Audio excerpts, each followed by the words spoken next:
everybody. Welcome again.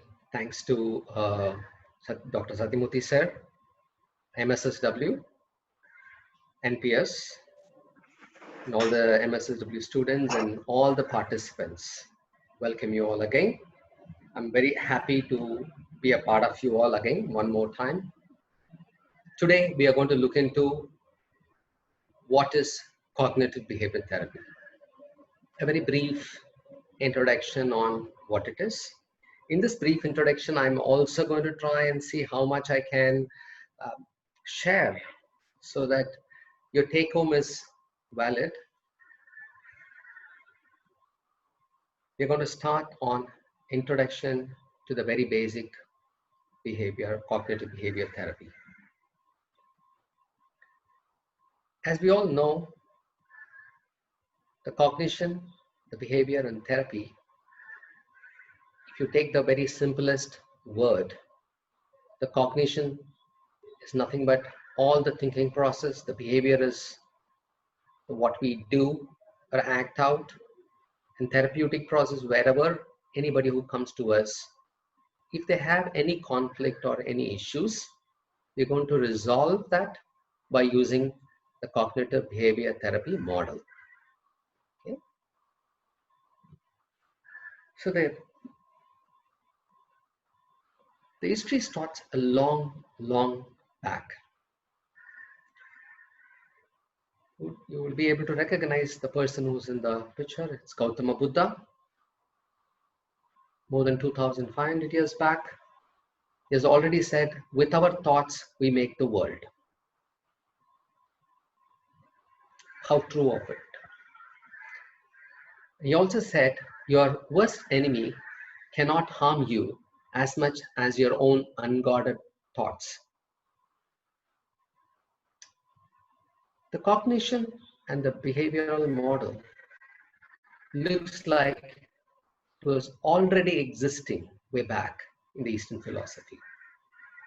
Even wherever people teach cognitive behavior therapy, I've heard most of them talk about there is a similarity between the Buddhist philosophy and the Eastern philosophy and the cognitive behavior therapy.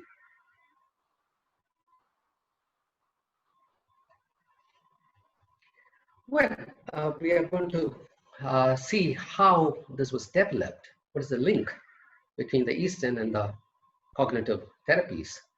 The cognitive behavior therapy is a subset of mindfulness that derives from the Eastern philosophy.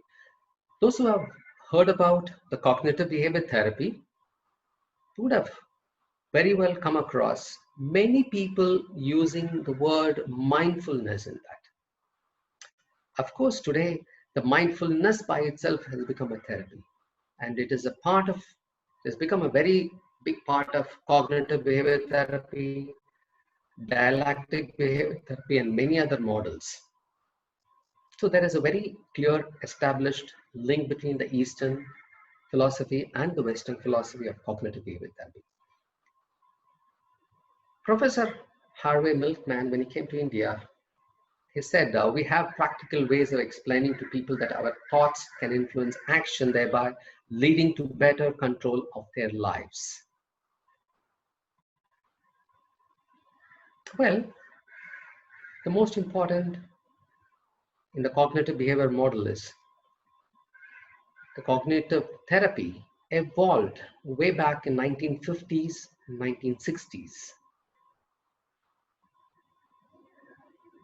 In fact, it started showing its face like in the 1960s. Before that, in 1950, if you look into it, it was behavior therapy, which was very well established.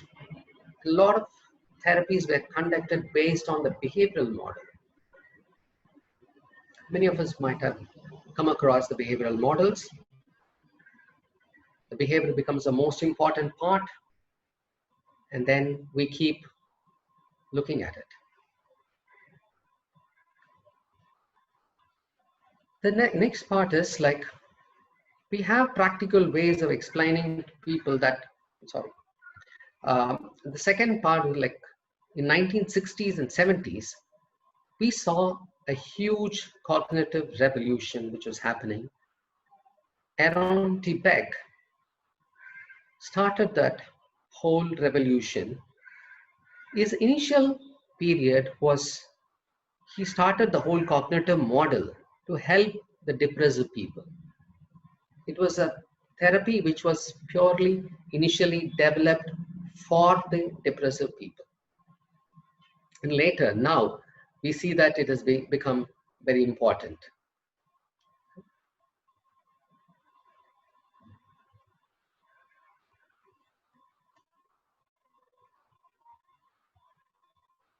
The first wave of London, especially Aaron T. Beck was in London, like you saw that initially it was the behavioral model which was very famous, which was there, and everybody would have heard about Pavlov experiment, the dog, the stimulus, and the unconditional stimulus. It's very famous, which was very well, everybody would have learned that, whoever is a psychology student. So behavior therapy is derived from the learning theory. The psychological problem or the product of environmental changes or the events. Learning can be unlearned. The behavior is the problem and the unlearning of the behavior is the solution. So when the behavioral problem behavioral therapy looks into the behavior as a problem, then unlearning of that behavior becomes a solution. And later on, as we moved, they found out it was not as simple as that. When Aaron T. Beck developed the cognitive models, therapy was not useful, and he always felt there's something which was missing as he applied that. So he has to develop some model for the depressed patients of him. And he found out all the depressive people were getting a lot of negative thoughts, a stream of negative thoughts flushing into them. And they don't have any control. It was happening very spontaneously. They couldn't control it. Whenever you tell a depressive people, stop thinking this way, they say, I don't have a control over it. I'm not able to stop thinking about it. And Aaron T. Beck found the content of this negative thought fell into three categories. The first one is the negative idea about the self, about ourselves. The second one is the negative ideas about the world. And the third one is the negative idea about the future. What we are going to do is, we are also going to try and see, do we have any such ideas? Every one of us have some ideas about ourselves, the world, and the future. Please try, take the notebook and a paper, or those who are in the computer can even type in the computer or laptop. Try and write down what are the negative thoughts or ideas you have about your own self. Some people might feel, well, I don't seem to be having I cannot go and speak in front of public. I'm very poor in that. Or I'm not good enough in certain aspect of my life.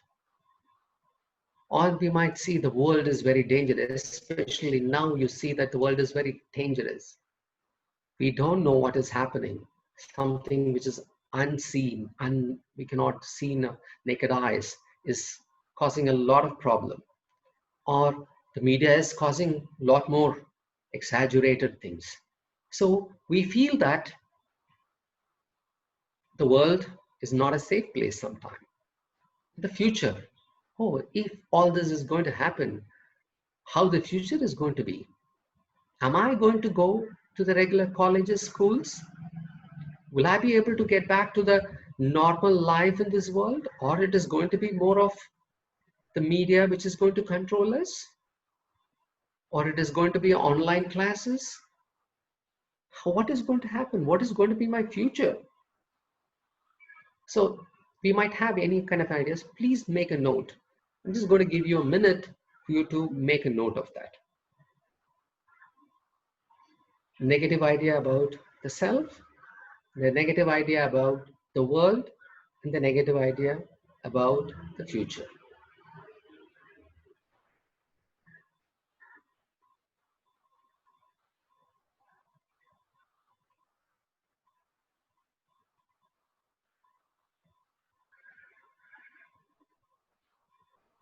I'm waiting so that you'll be able to write down.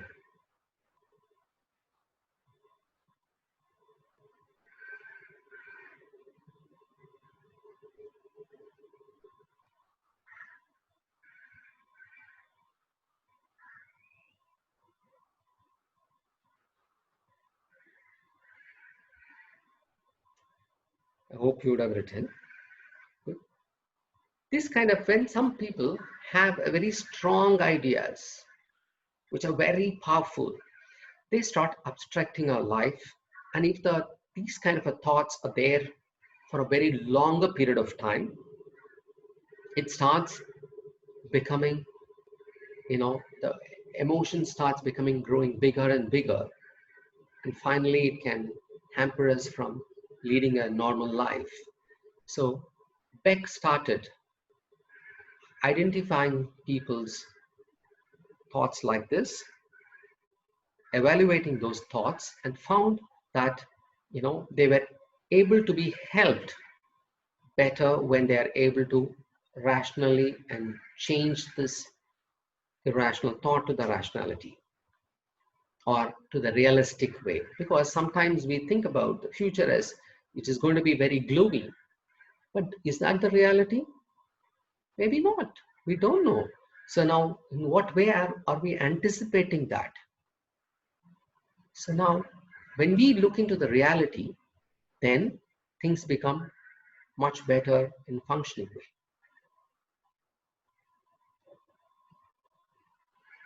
And now we are going to go into a little theoretical aspect of what CBT is. CBT also is a very strong theoretical foundation it has. So we really need to know what it is. Initially developed by Beck for depression, it is a short-term structured therapy for understanding and managing emotional problems. It is very much a short-term, and it is also very beautifully structured. And it assumes emotional difficulties are underpinned by distortion in thinking and information processing. So there is a bit of an assumption where it says all of our emotional difficulty or most of our emotional difficulties are underpinned by the distortion in the way we think and the way we process certain information. And it focuses the link between how a thought, the feeling, the physiology, and the behavior. In the recent past times, they were also taking the consideration of environmental factors which is happening, like what is happening today, pandemic. Now, this is also something which is very important. What I want you all to do right now is think about a problem, a very simple problem. It can be something like, well, I'm not able to go out of my home now, because whenever I have to go out of my home, I have to wear a mask. And every time I'm going to go with a mask, it is very uncomfortable. Something abstracting, I'm not able to be myself. It's not comfortable wearing the mask and speaking. Initially, I had that problem when I started getting to my clinic. Wearing the mask and speaking was a little uncomfortable for me. It took me a few days for me to overcome that discomfort. So what are your thoughts you will have when you have certain small issues? Write down the thoughts. Thoughts are nothing but, oh, it is always obstructing my The mask is obstructing the way I speak. It looks like I have to be louder. Oh, that means I might feel very irritated in my throat. I might feel a little uncomfortable. Physiologically, sometimes when you wear the mask, you find as you speak, the mask keeps moving here and there. Little itching happens sometimes. You wanted to just remove the mask and do the scratching part of it. And what does the behavior you tend to do is like, there are people I've seen when they want to talk, they bring down the mask and keep it here. They don't wear the mask here, but they keep it here when they talk. And then after that, the very basic reason they are wearing the mask is as we speak, there can be, minute particles which we cannot see spread in the hair. To stop that only we are wearing the 3-layer mask. So there's no point doing that. Sometimes we do that. Or I've seen people coming up with it's a visor kind of a thing, what we wear in the helmet. Many people are wearing that. And so that even if it comes a little down and there is no particles, hitting them. So write down any of your thoughts, feeling, physiology, and behavior. Again, I'm going to give you a minute for you to write it.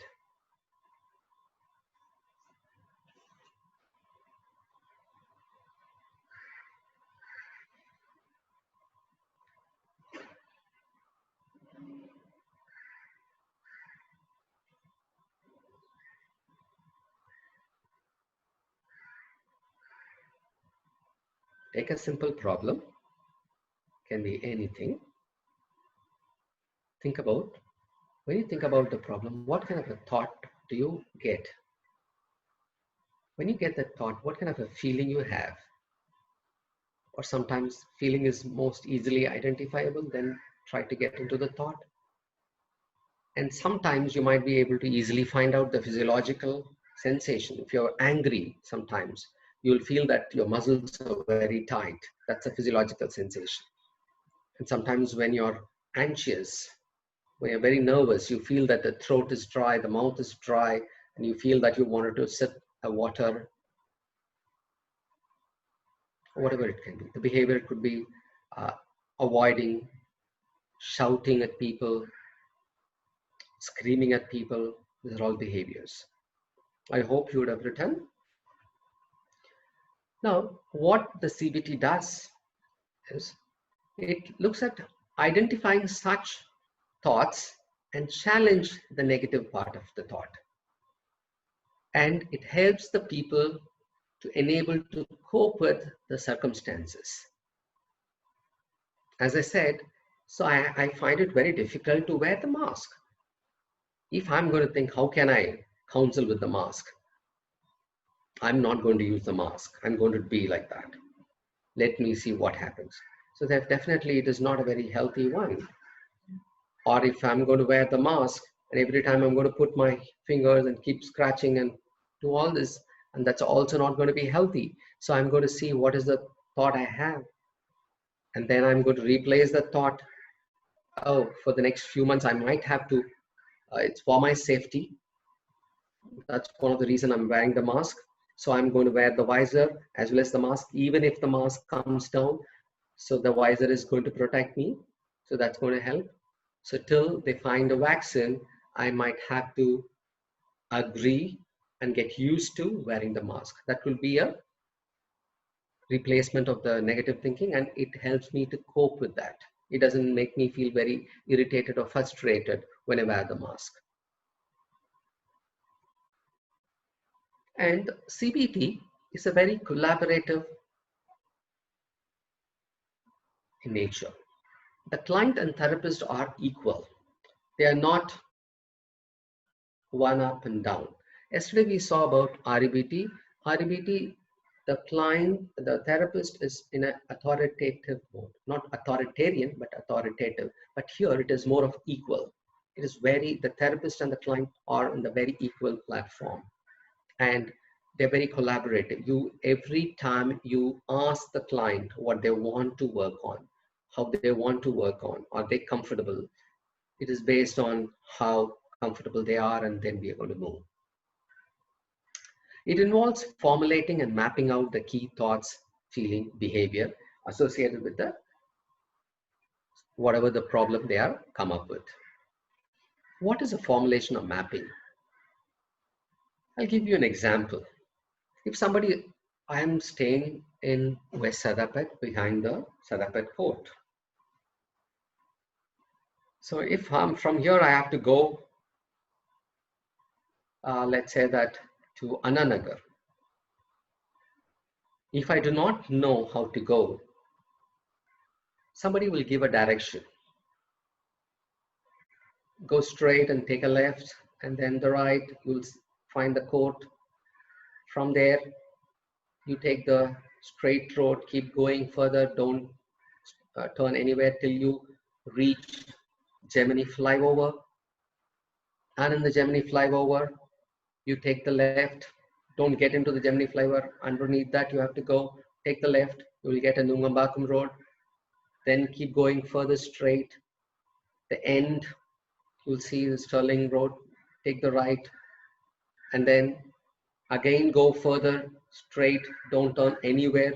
You will almost hit a place called Ega Theatre. There you take a left. You go, keep going straight. Then you will get an arch. There you take the right and keep going further. You will see Ananagar Roundana, that is Ananagar. So now what I have done is I've given a map to this person with the location and everything, so that it helps the person who doesn't know the Chennai properly from my place to go and reach in that destination without much of a struggle. The same way, we all have problems.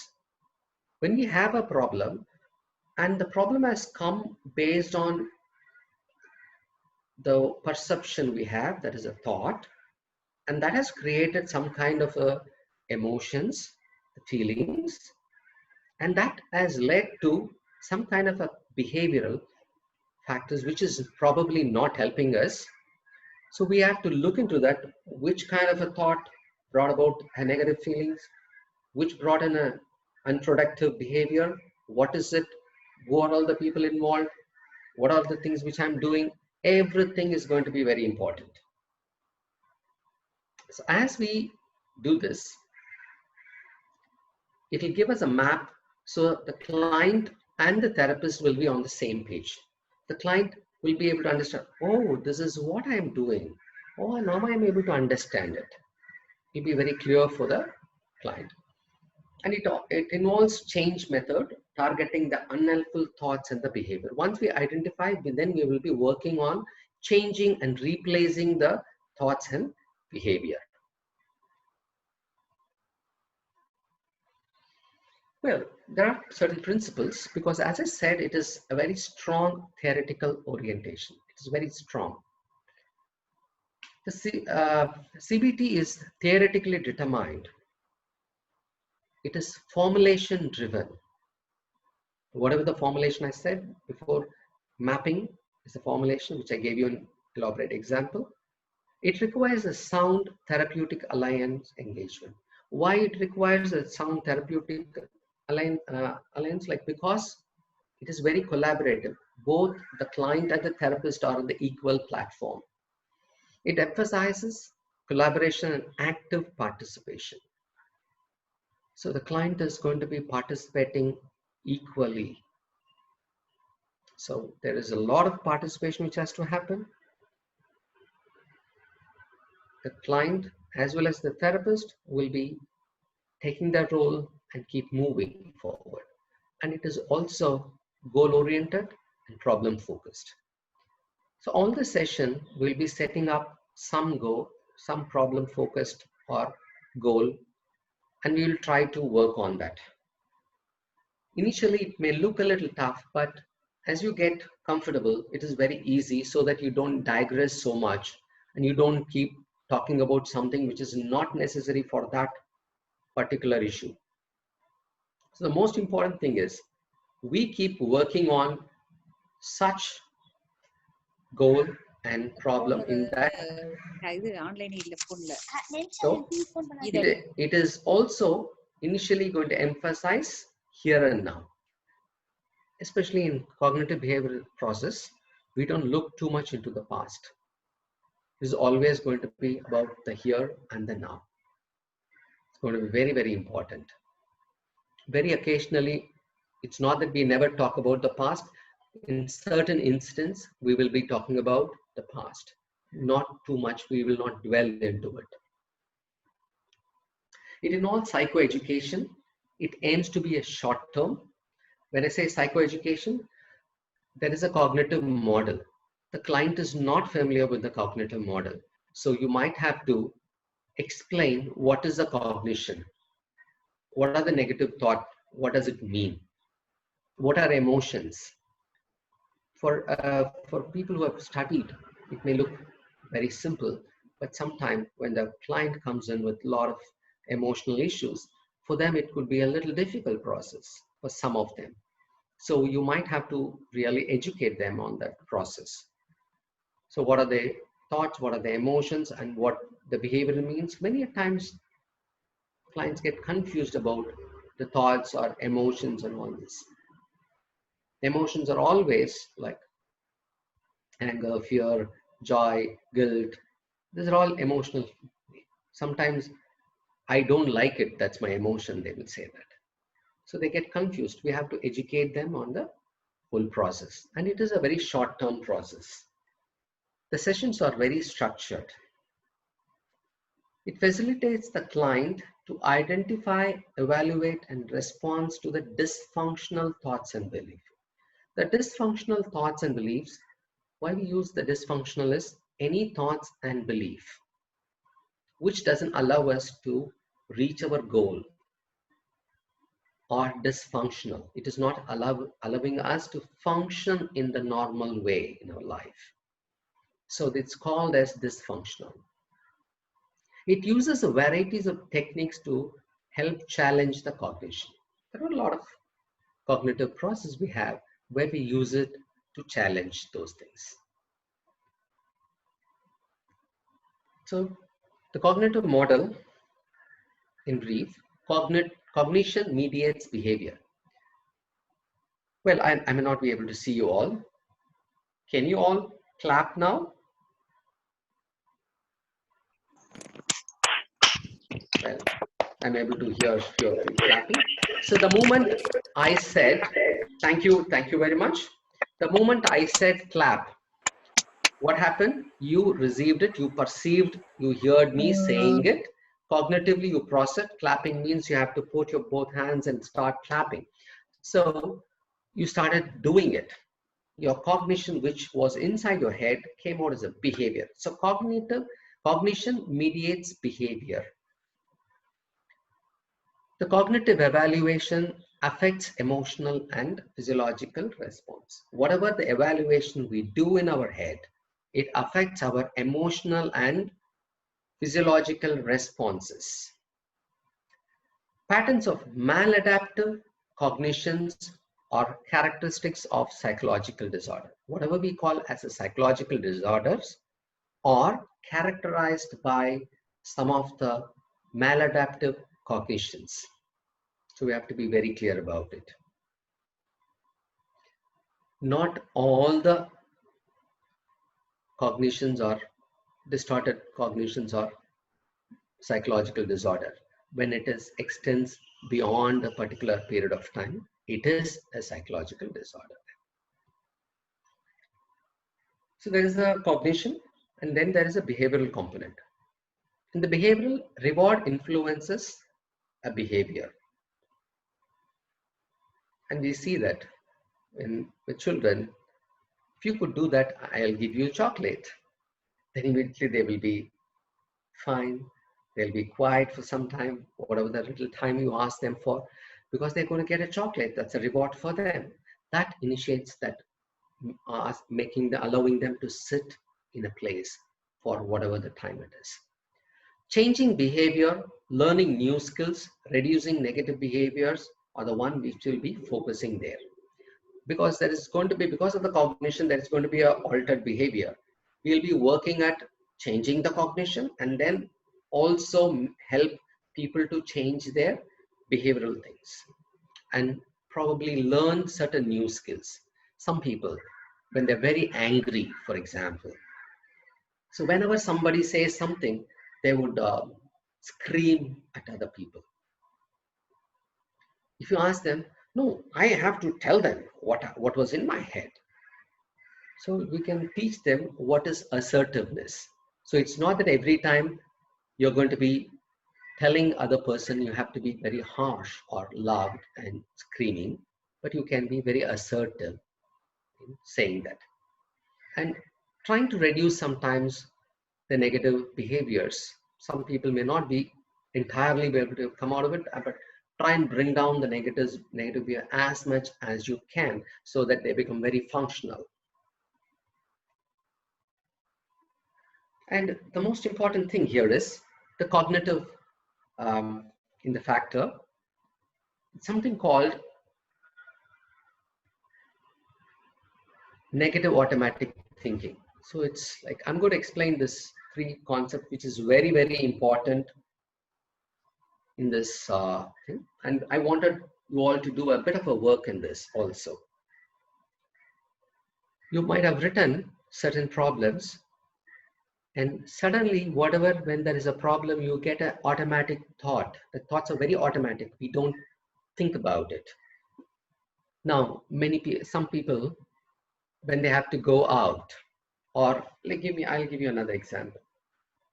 When suddenly you have a irritation in the throat, or when you sneeze suddenly, there are people who have told me that, oh God, that my throat is a little irritated, I'm coughing, and I did sneeze a couple of times.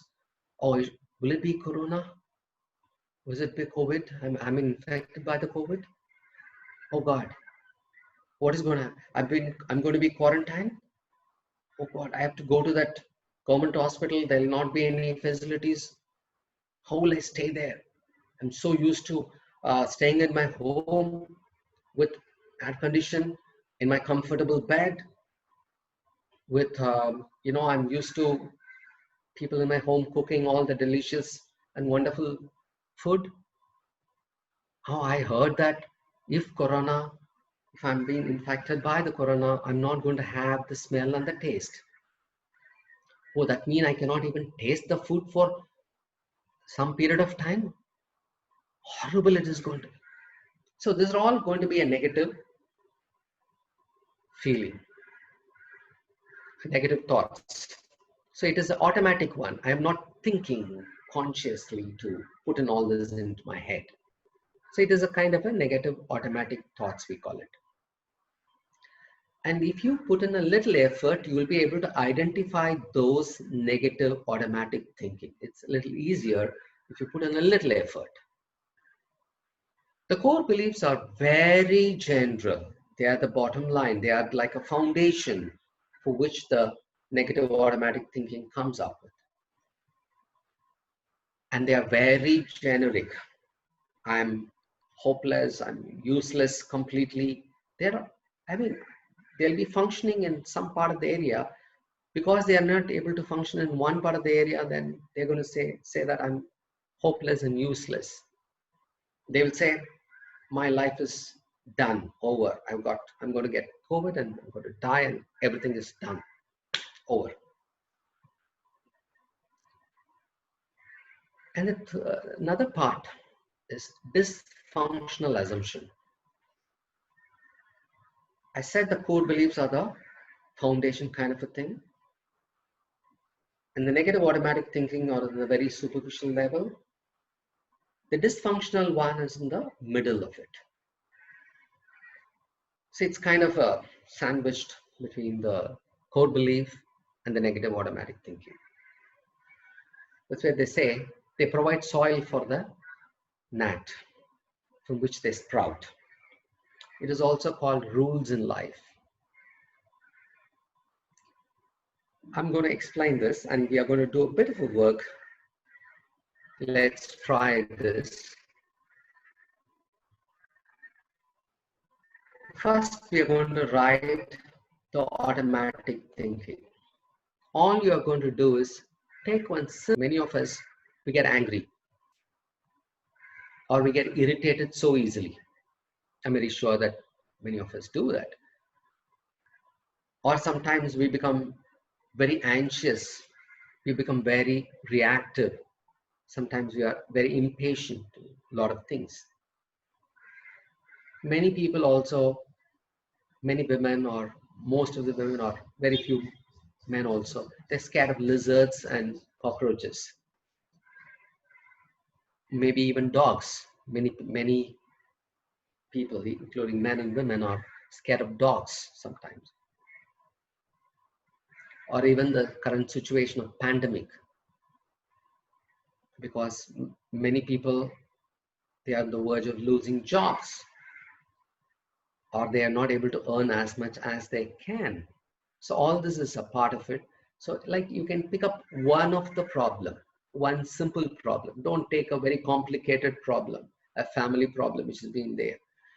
For to begin, it is better to start something which is very simple, so that it's very easy for us to work on it. So please make a note of that simple problem and see what are the thoughts. Emotion is very different from the thought. So if you write, I get easily angry, what brings my anger? Okay, whenever my brother or sister takes my belonging, I really get angry because I've always told them not to touch it. I've always told them whenever my sister or brother touches my belonging, I get really angry. I hate people doing that to me. I don't want anybody to touch my belongings. These are all some of the thoughts. Likewise, write down the thought.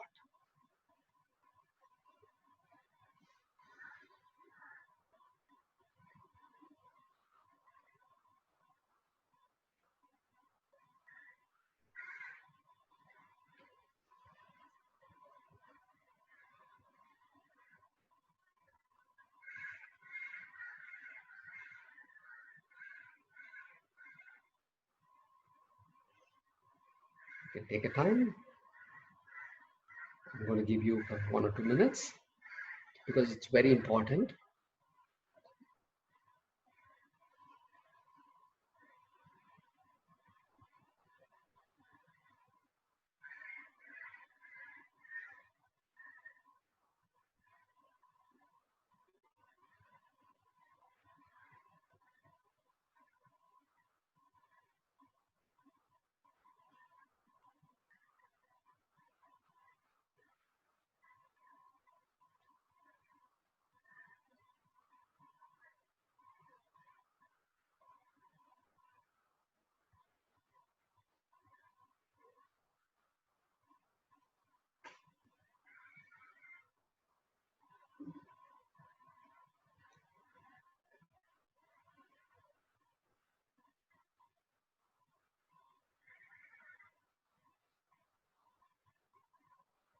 Hope you would have written it.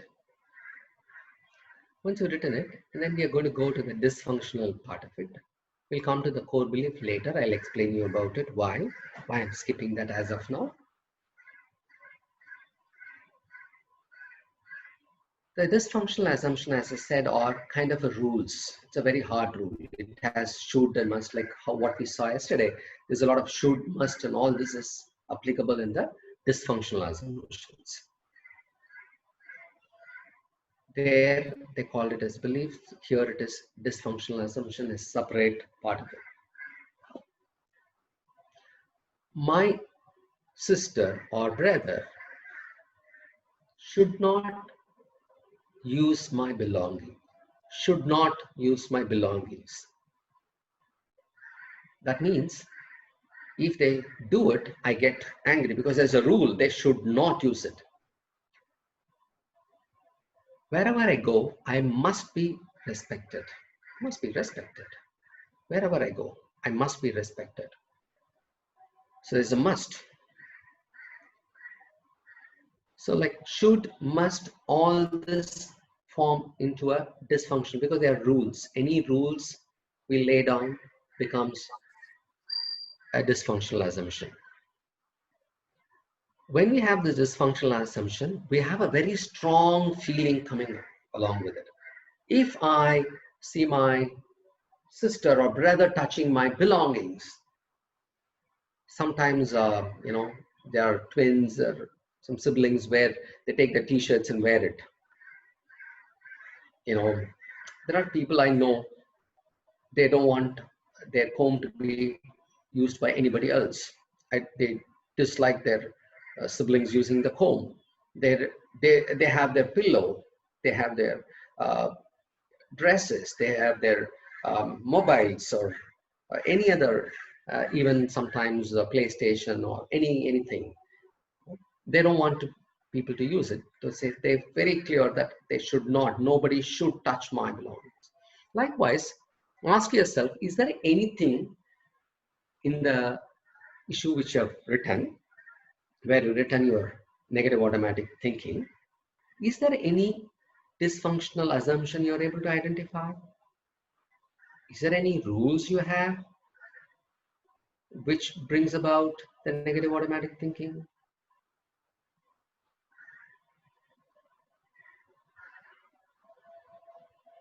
Try, think, and try to write it down.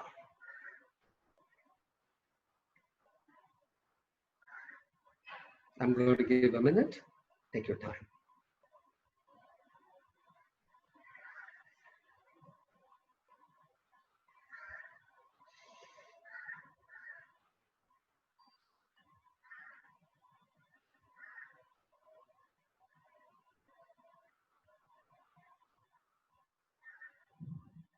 Well, I believe you would have come up with that.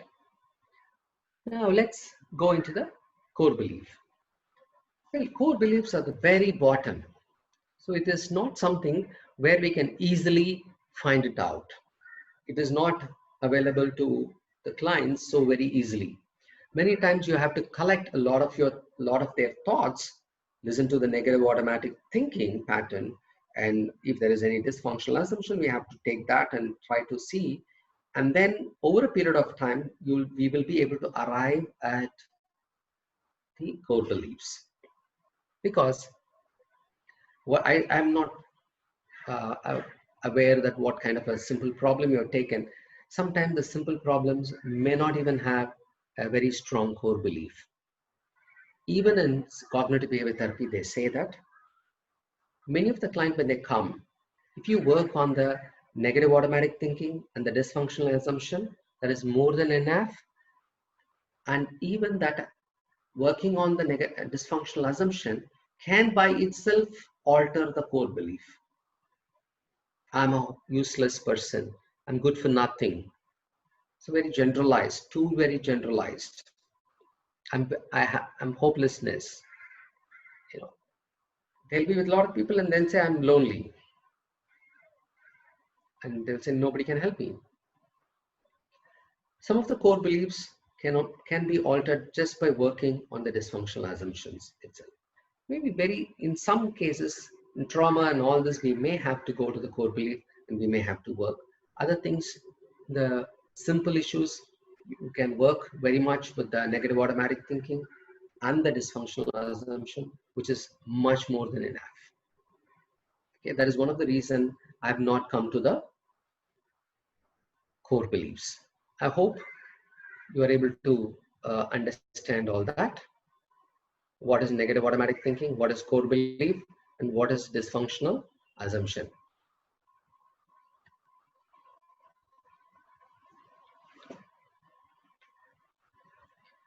Now, the same thing which I put it here for you to understand. You can see that negative automatic thinking are more specific, more accessible, and easy to change. Whereas in the other side, you'll see that the core beliefs are, we have an example here, I'm unlovable, I'm useless, kind of a thing. It's very more general, but less accessible, hard to change also. We have to work a lot with them to change. And the dysfunctional assumptions are in between. They're neither too easily accessible or not at all accessible. So they If people get to know me, then they will find out how useless I am, and they will reject me. I must be good, must. You see that? I must be good at everything I do. Otherwise, my uselessness will be revealed. So there's a lot of conditions. Whereas you see the negative automatic thinking, they are more easily accessible. It's boring for me. When I'm with my client, when I'm with my friends, I'm not able to strike any conversation. I must be very boring to them. I really don't know what to say to them. And they might think that I'm such a person who's so stupid, who doesn't know even what to talk. So it might be if you think, put in a little hard work, like you will be able to understand.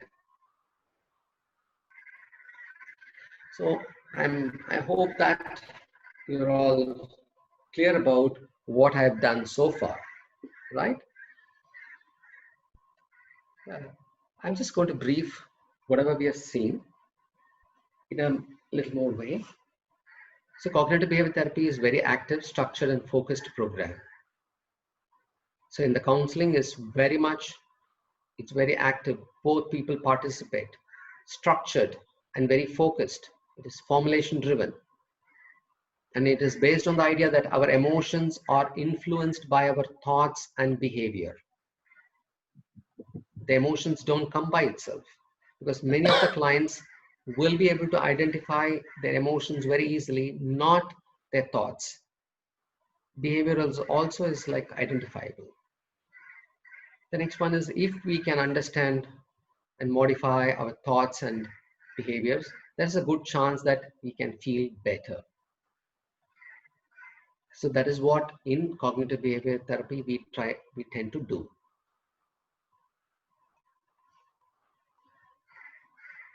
The therapist, it's a very important thing for a therapist. The therapist needs to be warm, supportive, and build up a lot of trust in the relationship.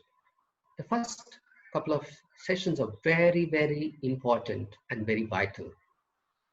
When the client comes, the way you listen to them, the way you try to listen to them and rephrase their issues and give it back to them makes a lot of difference. You have to be, all the therapists has to be very warm and very attentive also. And also supportive. It is not a very directed therapy like RBT. It is more of a collaboration. So we have to be very supportive. When I say supportive, not something when they're not doing something, you don't have to appreciate them. When they're doing very small thing, don't appreciate them too big. Whatever the appropriate level of appreciation, do that to them. It's a very, very important that listening plays a lot of role here, because even the facial gestures, when it changes, you have to attend to it. Thoughts are not only which runs in your head, but some of the images in your head is also thoughts. Whenever they get uncomfortable thoughts or emotions, their face will change.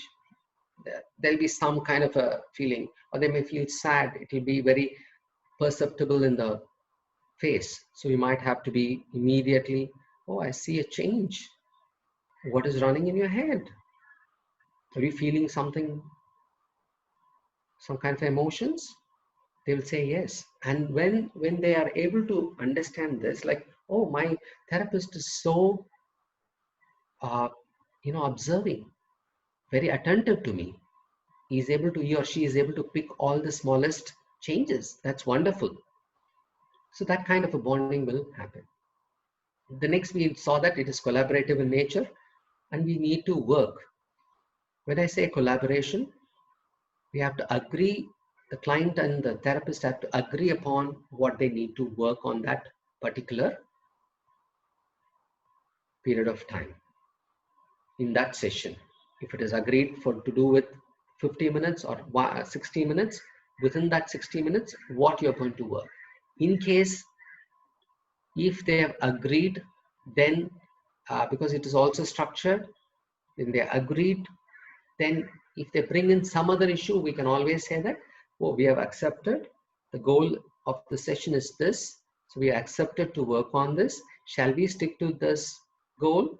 And can we make a note of what you have said? And we'll work it out in the end, probably if you have time, or in the following sessions. Is that okay? So we have to be very, very collaborative in that case. And we also going to work on mutually agreed upon therapy goals. So both the client and the therapist will agree upon certain goals.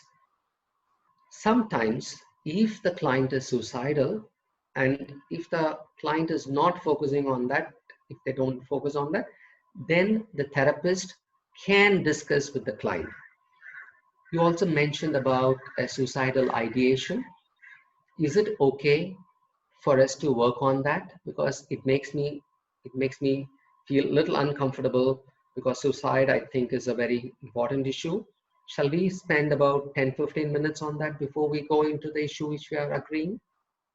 So you can work on it, mutually agree, and then only you have to work on it. It is an ongoing, systematic measurement of symptoms and progress.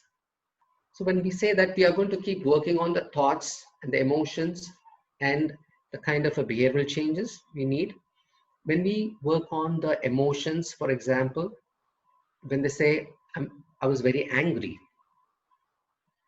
we tend to ask them, because it's all subjective. So we ask them to rate. How would you rate your anger, 0 to 10? 10 being the very angry, highest level, 0 being the least angry. So how would you rate? They might say I was 7 or 8 or 5, whatever it will be. So when they say that, so whenever we attempt to change a thought, then we ask them, they might still say that I'm angry. So as it come down from 8 to 4 or 3, so that means you have achieved some change. So it gives you a very clear systematic measurement and the symptoms, some of the behaviors, what they do in the obsessive compulsive mind. They keep doing, they keep checking a lot many times. If you see that sometimes after working on certain strategies, they will, the number of times they do will come down. So that means that is a kind of a measurement for us. So all this is very, very important. And it begins with a thorough assessment, very clear assessment. So sometimes in cognitive behavior therapy, we use depressive scales or anxiety related scales by Beck or some other, which is standardized one. Always there is a homework, at least most of the time there is a homework in the session. So whatever we have agreed upon in the session, we will ask them to go try it out. We might ask them to write down their thoughts. So between the today's session and the next session, if that is agreed upon, we're going to meet in the next week or after 7 days.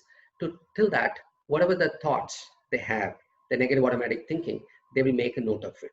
And what are the corresponding emotion, how much grade they're going to give on for that emotions, and what they did during that time, they'll be working out. Or it can be sometimes they might be, client and the therapist would agree that every day you might have to walk. So that is also, they'll be noting down, I'm walking. So likewise, there'll be a homework. Whenever the client brings the homework in the next session, the first thing you have to do is you have to acknowledge. Some of the therapists, they say, okay, you've done the homework, okay, very good, please keep it aside, we'll start working. No, you have to look into the homework, what they've done, appreciate them. If there is any changes, appreciate, and also tell them what needs to be changed in that. That's going to be very important.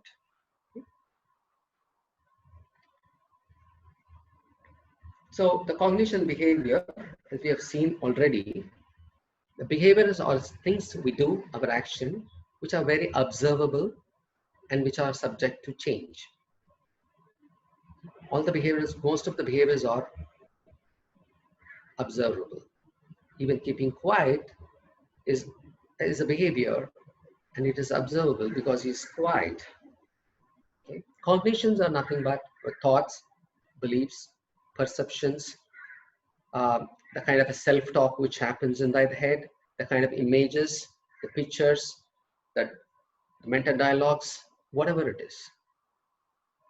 All that comes under the cognition. Now, I'm just giving a model for us to understand so that what happens in the depressive part and anxiety we will understand. In this model, I've used not only the thought, emotion, physiology, behavior, I'm also using environment because sometimes it's also very, very important. In this depressive model, a person, his thought is no one likes me, I'm not an interesting person, I will never have a friend. So if these are the thoughts, what are the possible emotions we can have? That person had, he was feeling low, depressed, and sad. It is all very in various degrees. He was feeling every now and then, sometimes low, sometimes very depressed, sometimes sad. And whenever he felt that way, based on the strength of the emotion, the physiology changes. He started not sleeping well. He was not able to sleep. And because he was not able to sleep, he was also feeling very lazy the next day. He was not able to attend his work properly, so he was very lazy. He couldn't get up. The alarm has to go on and on, once, twice, thrice. Never gets up. Lazy. He wants to sleep because he's not slept properly. Probably he'll feel very lazy, and he'll say like, "Oh, I'm very tired. I want to sleep a little more time." And in this example, this person also had a low appetite. He was not feeling that, as if he was hungry. What if he could take about 6 idlis? He was only taking 1 or 2. It was very difficult for him. There's a great reduction in the way he was eating. So it was like sometimes when that is happening, they will also feel very fatigued and tired. That's also a physiological sensation. The behavior. He was withdrawn from interacting with people because he felt people don't like him. So he started withdrawing from people. He was not interacting with anybody. He was not willing to participate in any social function. Even if he goes to the social function, what happens is like he tries to be in the very corner of the place. If he have to go, he's in the very corner, sticking to the wall. We say, no? Just sticking to the wall. Is not mingling with people. And then he comes and says, "See, nobody spoke to me." Obviously, right? So he's like always. He feels that the environment is very tense, and he was this particular person was in a place. It's a new place for him. It's a very unfamiliar place. It's a new. This person joined a new college.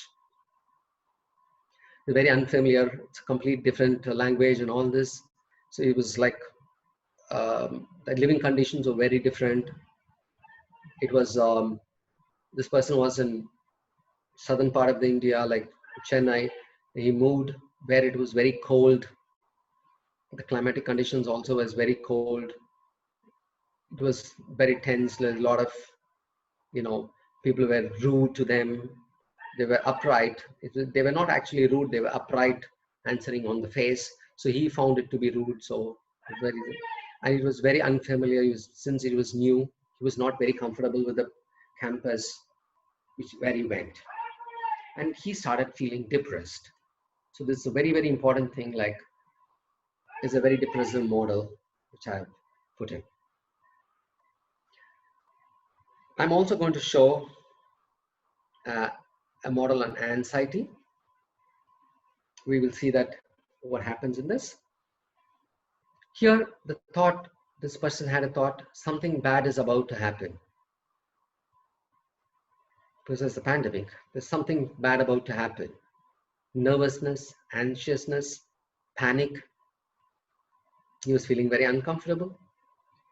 And every time there is some kind of a changes, when somebody asks him to, oh, you have to go out and come, then this person used to feel very rapid heart increase. The heartbeat increases a lot. And we say, no, the butterfly in the stomach, there's some uncomfortable feeling in the stomach. And whenever the anxiety goes beyond, it gets into the panic, he has a very dry mouth. And he also used to feel a lot of nauseations whenever he gets up in the morning, because he has to go out. Sometimes he has to go for the work. He used to feel very nauseating. And he cannot say no because he needs money. So he has to go out. So like a lot of avoidance. He never goes and meets people, never goes to the places which he used to go. Activities has become very less. He never walks. Earlier he was walking. Then it all came down to very low kind of an activity. Unless and until it is absolutely necessary, he never steps out of the home. The safety behavior, like instead of meeting a person, he will say, can I call and speak to you? I'll give you all the updates in the mobile. Or sometimes he will say that, oh, I'm not well, I don't want to come. So the environment is like, it's a kind of a pandemic situation. So all this, so he was very anxious, this person is. So this, people today in this the last few months, we have been seeing people getting into panic mode. Some people are very anxious and nervous. Some people are very panic driven. And also we see some people are in the public, like they're very casual. They don't have anything. They're also the same. They are not anxious people at all. Okay. Hope you would have understood this model. Let us see if time provides. We will try to take up one simple problem, and whatever the problem we have taken, we will also try to use the physiology and environment if necessary. If time permits, we will do that. So the negative thoughts can be anything. We have to understand this very clearly. The negative thoughts can be words, images that comes into a head. It is something which is very spontaneous. It's not that which you put an effort to think. It happens automatically. So whenever we have strong emotions, there are any kind of emotions we have, there will be definitely an automatic thoughts, without which strong emotions don't come. Okay. So it is also the memories also, words, images, and memories also. To identify automatic thoughts, what we have to do is we have to just go through our mind, recollect what has happened. Did I get any kind of an emotion? Then definitely, if you look a little before that, you would have had some thought. So you'll have to work on such level, trying to identify the emotion, and then immediately look a little before that what was happening, what was running in my head, which brought in the emotion. Okay. I'm just giving a situation. How do we have to overcome? We have been seeing that what is automatic thinking, what are the emotions, what are the problems. Now we will see a kind of thing. A situation here is, this person, my husband, did call me on my birthday to wish me. And this person, it's actually she. Okay, she's very upset and not. He's very upset and not interested in me. The husband is not interested in me. He is seeing someone else.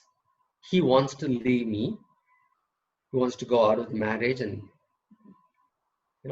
he does this to me to make me miserable. He doesn't love me anymore. Is a kind of an automatic thought this person had. And this person, she was very sad. I'm just put the corresponding thought and emotions. When he is very upset and not interested in me, it makes her feel very sad and scared that I'm no more an interesting person. Nobody will be. He's seeing someone anxious and jealous. Oh God, like he wants to leave me. She was very angry, sad, and started feeling lonely. The thought, so I'm going to be all alone. He does this to me to make me feel miserable. Anger and resentment. She was very resentful about the whole thing. He doesn't love me anymore. She started getting hopeless, sad, and started feeling very inadequate because, like, I'm no more a lovable person and nobody can love me, kind of a thing. This is all about a client who had this kind of a thought process. So this corresponding automatic thought brought in the emotions here.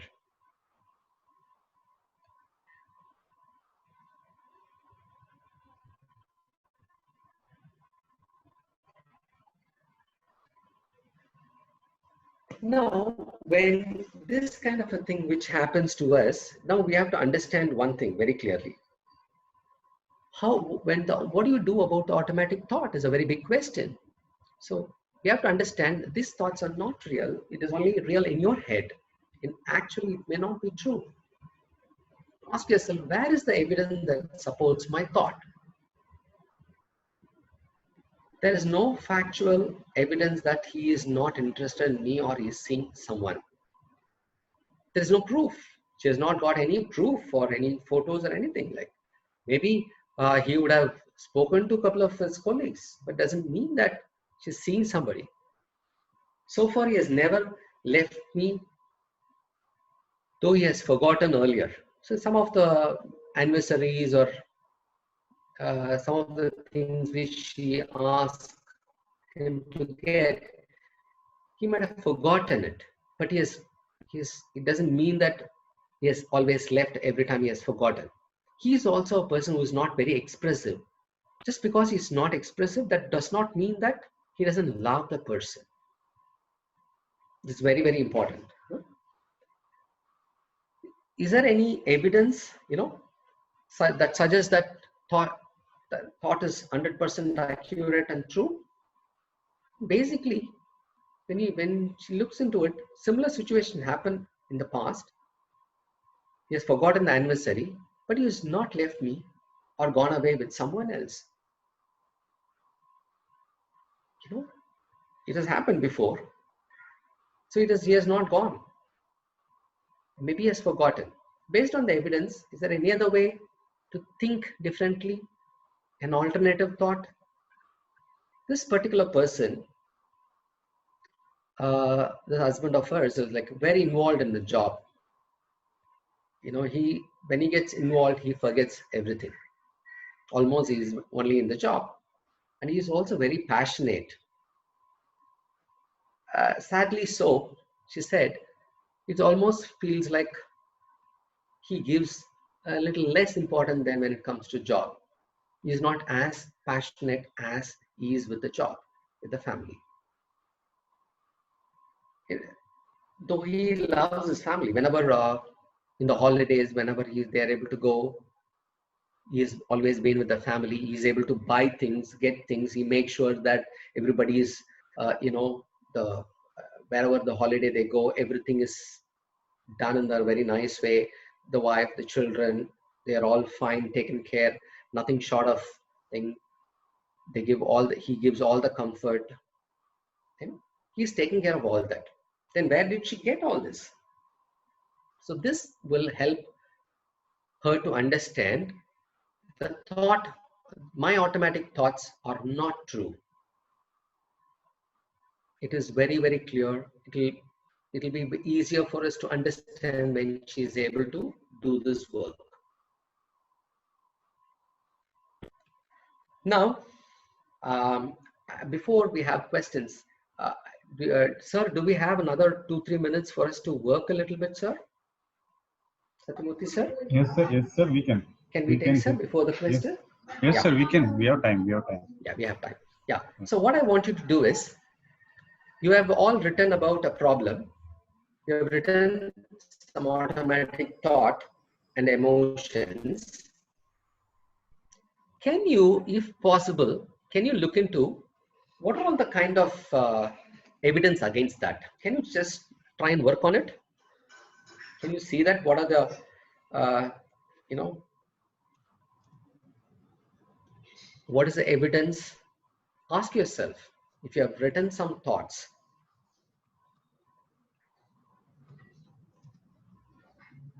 nobody should. Where is the evidence that nobody should ever touch me if I'm in the same house? Is there anything like that? How would you like to replace that? Or any other thought, whatever you've written, just take a couple of minutes, try to write this. Where is the evidence that support my thoughts? Where is the evidence that suggests that my thought is not 100% accurate or true? Based on the evidence, is there any other way of thinking differently, an alternative thought? Try and take a couple of minutes, and I want you to make a note of this. This is very, very important if you are able to come up with it. Because if you come up with that, let us try probably and ask in the end, in the poll, whether that you were able to come up, were able to give an alternative thought. Satyamurthy sir will ask a question probably if possible. Were you able to come up? Did it help you to come up with an alternative thought? I know it is a very short duration. Within the very small time, it is very difficult. I'm not saying that you should or must come up with an alternative thought. Give an attempt to it.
I hope you would have done something.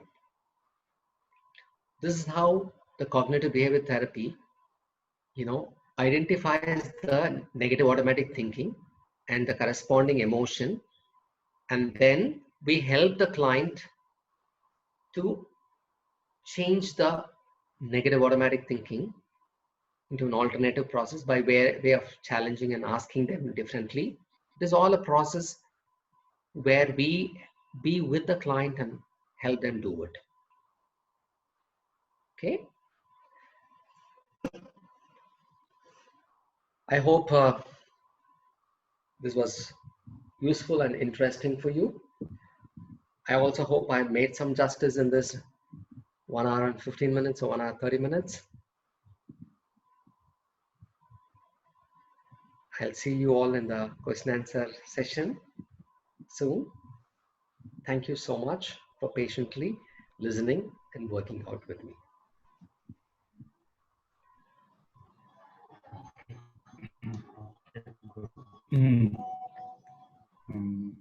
Great. Thank you, sir. Now I request Govardhani to take over. Yes, you can ask questions to sir. Sir will respond. Yes, sir. Good evening, sir. Good evening, Govardhani. That's a question from Ms. Vatsala Devi. What differentiates REBT and CBT? Both are cognitive models, but REBT is a very directive therapy, whereas CBT is very collaborative. As I said, it has a very equal platform and very much structured and very highly goal oriented. And a lot of research is being done in this compared to REBT. And it is highly driven by the theory. all the theories are scientifically based theory, whereas in REBT, there is a lot of philosophy related models also. If you see, very less, I mean, comparatively more research is done in cognitive. That is one of the reasons more research is done in the cognitive behavior therapy. Directive model, very collaborative model, where there is a therapist can be an authoritative, not authoritative, but whereas here it is in the same platform, equal. Okay, sir. Next question. Sure. How can we apply CBT on severe depressive patients when they don't respond? Well, when the question is when they don't respond is, do they not come to the session, or if they come to the session and if they don't respond, and if they're not able to say anything or talk anything through some mild medication, and then the cognitive therapy has to be taken, or if they are able to be a part of the session but not able to come out very so much, it will take definitely some time for people with severely depressed people.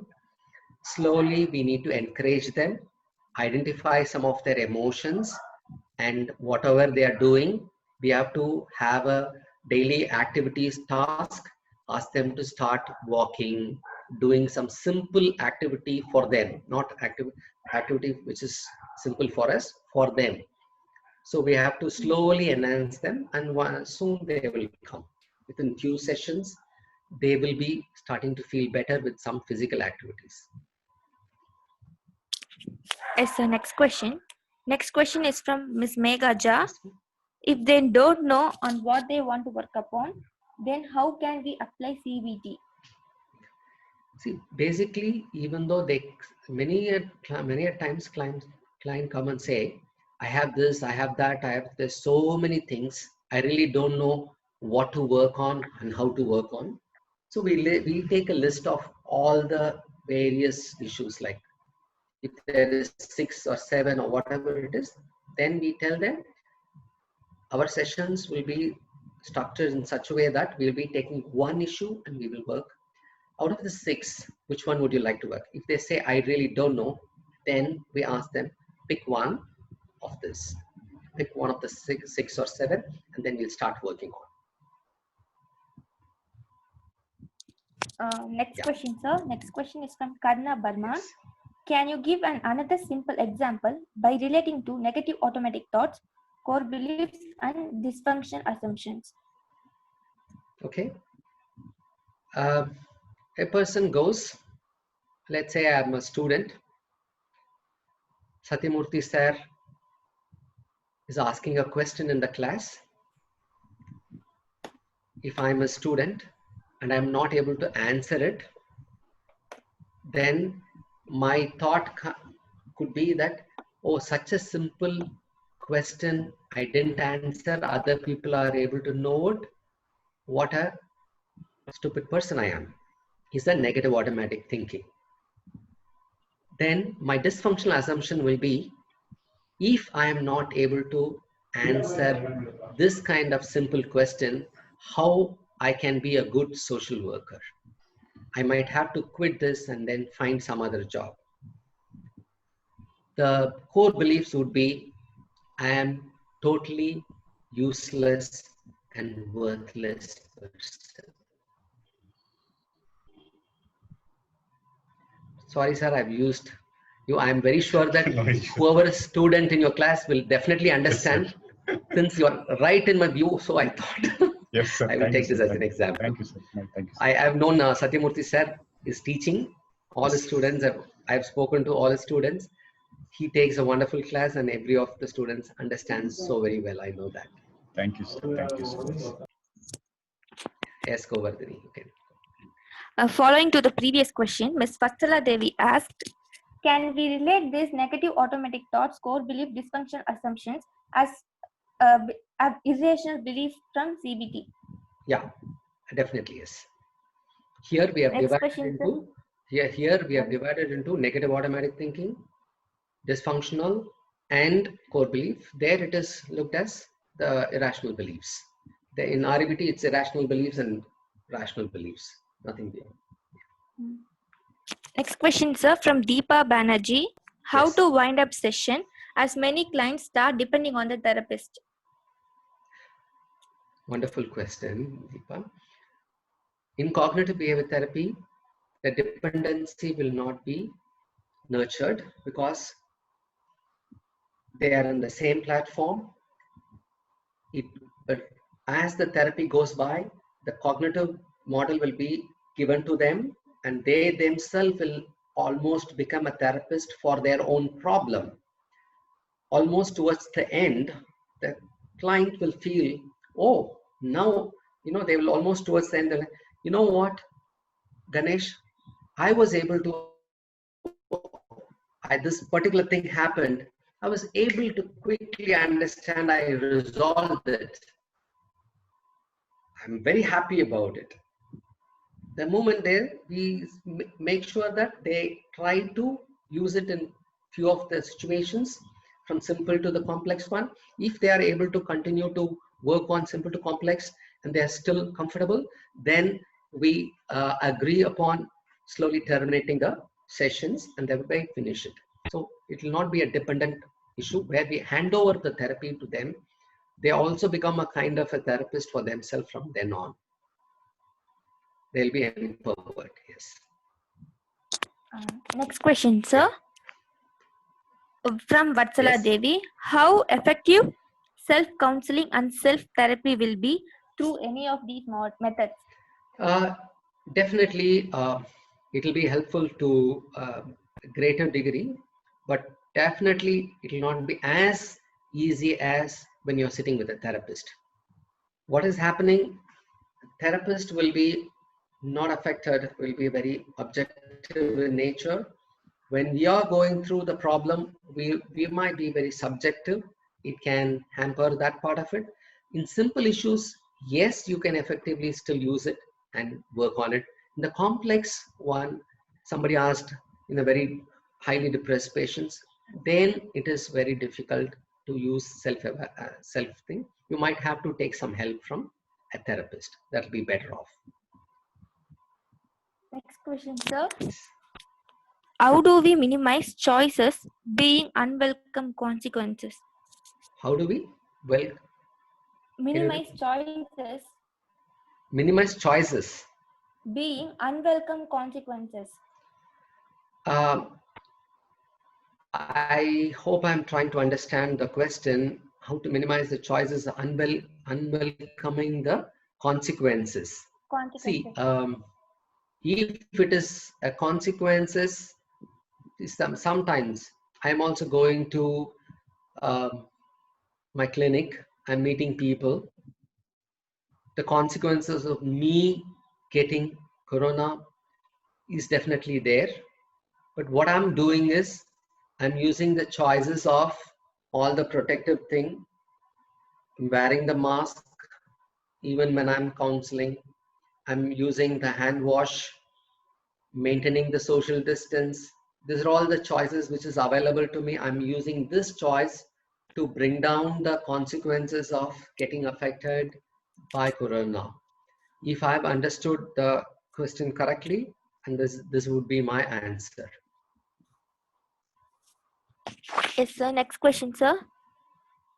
Even if we don't have any evidence for our negative thoughts, but it may be right which I was thinking negatively, then how can we solve the problem? Maybe that person is not able to see an evidence. When they are working on themselves, they may not be, sometimes if it's overwhelming, then they may not be able to see the evidence. But I'm very sure they sit with a therapist, then they will be able to see the evidence. There will be an evidence against the negative automatic thinking. If they're not able to identify, ask them to meet a therapist, or ask them to write down, leave it there for that moment. Once they feel comfortable, calm down, emotional level is come down, then ask them to go have a look into it. They can go and have a look into it, and then they'll be able to see some kind of a alternative thought, why they are just not realistic. Next question, sir. Which one is better, REBT or CBT? It's very difficult to answer such questions. I would simply say that CBT has a lot of research. That does not, I'm not trying to say REBT is any inferior. Sometimes when you wanted to use a very directive form of it, you can use REBT. Sometimes when you wanted to use, give the client the same platform and use it, I enjoy to using CBT more than REBT, even though I'm familiar to both the cognitive models. Yes, sir. Next question, Yes. sir. Can you brief about using CBT in OCD? I wish I can brief. I can only, as of now, say CBT is very effective in the OCD spectrum of disorder, anxiety spectrum and OCD disorders, but I may not be able to explain in detail about how it will be used by making them, identifying the thoughts, helping them do certain activity, bringing down their anxiety level. We can definitely bring their obsessive thought patterns. It's too short a time for me to explain in detail. I'm very sorry, but I can definitely take that in a different forum and explain it, because if I'm going to take OCD alone, will take a long time for me to explain it. Yes, sir. Next question, sir. Does the CBT deal with only negative automatic thoughts about oneself or negative automatic thoughts about others also? Yes, I have already mentioned here. It's about self, others, and the world. Initially, I gave a writing, any thought, write a negative thought about yourself, about the world, and about the future. So definitely, it is all about three: about the self, others, world, and the future. Yes. Next question, sir. Yes. Believing in God for everything or believing in karma is irrational belief or rational? Okay. This is a very wonderful question and difficult question to answer in this forum, but every religion has their own belief, and once we are very clearly explained about whatever the religious rituals and all this, when we don't go beyond a limit, then it is realistic. If we go beyond certain things, then it becomes negative automatic thinking and dysfunctional assumption. For example, I would say breaking a coconut, and the coconut, something that gets spoiled, then some people, they say that your life is going to be disastrous. That may not be true at all. It is only a coincidence that 1 in 100 coconut can get spoiled because they're keeping it. That does not give a significance. Karma theory, they have their own, every religion has their own concept, and that has to be respected, and to what level you need to follow, you have to follow it, not less, not more. Next question, sir. Yeah. Does confrontation play a major role in CBT? Concentration? Confrontation. We do confront. In REBT, the confrontation is straight. Here, we help the client collaboratively change. So the confrontation is not head-on here. It is very smooth and soft. It will not look like a confrontation. But yes, there is a confrontation is there. Next question, yes, sir. What is the impact on social aspect in CBT model? Social aspect and CBT model. Okay. See, basically, Yes, sir. if you look into it in UK, the last few years, the government has approved the CBT as one of the most important therapy. The other one is the interpersonal therapy. These two models, they have been using it very widely, and the government is paying and asking people to learn so that they are able to bring in the uh, you know emotional quotient a little better one. So definitely, when we are able to help people in thinking in a positive way, which the CBT does, it is going to contribute into the social model and make better way of living. Definitely, yes. Yes. Next question, sir. How effective is CBT with psychotic patients? Well, with psychotic patient and schizophrenic, we have to involve the family members. For the family members, it will be very effective and they know how to work on it. With schizophrenic, for example, the psychotic people, when the medication is taken place and they are in well functional level, when they come to the very high functional level, in the functional, not very high functional level, then CBT will be useful. Yes. Last question, sir. Yeah. There are theories which says CBT and REBT goes together. Is it so? I mean the mixture of therapies. CBT and REBT are cognitive models. It's almost like two children of the same parent.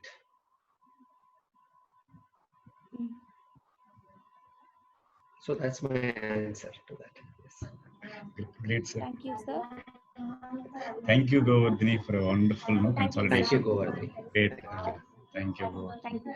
And sir, very fortunate to have your trained students with us. No, Indra, there are Oh, 2 or 3 questions asked from YouTube, sir. Actually, the irrational belief karma, oh, I see. and no, there are people Because YouTube also I watching. remember speaking in detail. Yes, With this forum, I will not be able to speak in detail. If you take up karma, it's a very big, long answer.